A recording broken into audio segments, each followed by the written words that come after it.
It's kind of surreal. I mean, I think out of a lot of things that I may have been given or achieved throughout kind of my life, this is definitely one that hits a little different and is very, very special.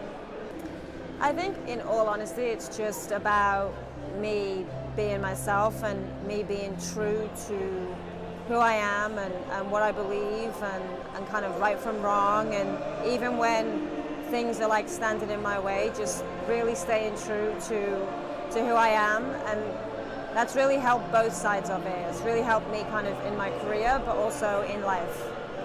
You know, I think the challenges are kind of still the same that has always been there. We, of course, have made huge strides, but I think there's still kind of a long way to go. We really need to keep pushing kind of investment and just belief really in women, and have women in the roles that should be in, the roles of making decisions for our sport. We still don't have that. And I feel like once we kind of add that in, then the game will grow differently to kind of the men's side of it, which I think is what should happen.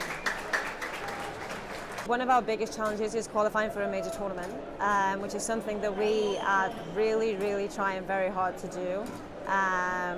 And that is actually just down to us at this moment in time. It's down to the players, down to the group. I believe we can get there. And so I think it's just about turning that belief into kind of the football on the fields. So hopefully we can get doing that in September.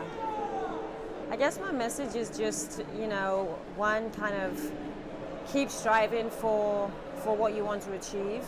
But in doing that, make sure you keep true to yourself, because that makes everything kind of feel so much better when you reach where you want to get to, you know. And so that, and a huge congratulations, obviously, and enjoy it and have fun.